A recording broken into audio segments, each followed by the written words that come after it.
taking a deep breath, trying to calm myself down because my mind was racing.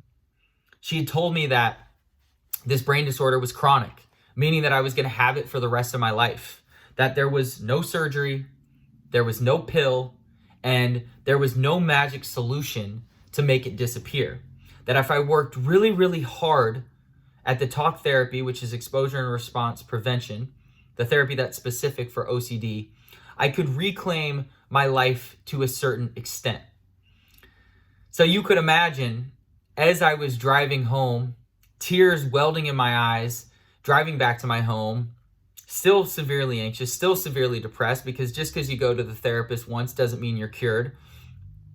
Just how lost, scared, and sad I was. And I remember for many, many months, despite knowing the therapy that I needed to do, I wasn't doing it. And in reflecting on that time period, one of the biggest lessons that I learned is that what you resist persists. And what I mean by that is that my denial, my inability to accept the fact that my world had changed, that I had received a diagnosis, whether I had chosen it or not, was now a part of my reality.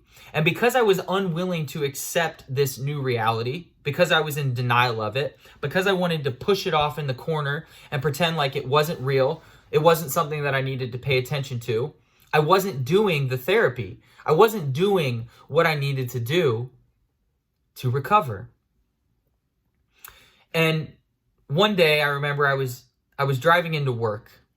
At this point, it had been many, many months since the diagnosis. And if I would have been doing the talk therapy like I eventually learned, I could have been much further along. My anxiety could have been lowered. My depression levels could have been lowered. My thoughts of suicide could have been gone. But instead, everything was at the highest level possible as I drove in to the office at the company that I worked for. My head was pounding, my eyes were bloodshot, and I was exhausted.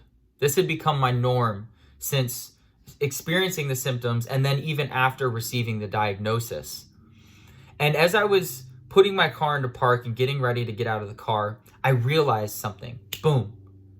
A thought came into my head. You don't need to suffer anymore.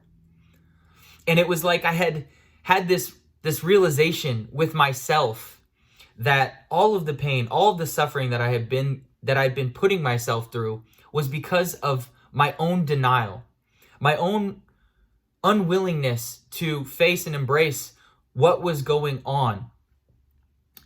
And so the other lesson that I want to share with you is that acceptance is the door to healing, to unlocking the best version of yourself. And when I say acceptance, what I want you to understand is that first and foremost, it's okay to not be okay. So if you're somebody on this webinar right now who is struggling with anxiety, struggling with depression, struggling with some sort of trauma, some sort of challenge that you've gone through in your life, I want you to understand that that's okay. It's a part of the human condition to go through challenging situations in our lives, a death, a divorce, a breakup, abuse of any kind, racial injustice, lack of sleep, stress, overwhelm, whatever it might be, the onset of a brain disorder. And you will feel emotions like stress, overwhelm, depression, anxiety, and thoughts of suicide. And that is okay. So it's okay to not be okay. And when I mean acceptance, I don't mean that you do nothing at all, that you just accept your situation for what it is, and therefore you don't have to take action.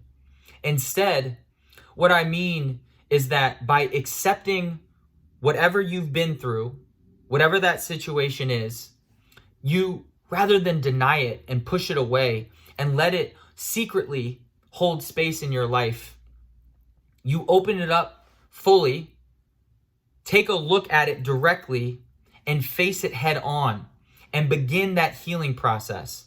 And a big part of developing strength, turning your pain into power, is through the process of acceptance and then through healing. And the healing process starts by recognizing where you are at currently. For me, I needed to take stock about truly what level of anxiety are you experiencing, Zach?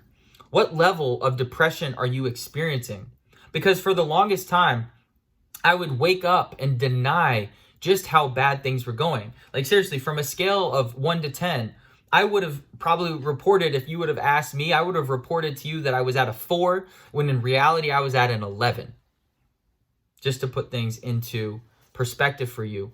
But it wasn't until I stopped denying what I had been through, my diagnosis, how traumatic it was, how painful it was, and started to accept that this was my new reality and that I needed to do something about it, that I opened the door to the healing process.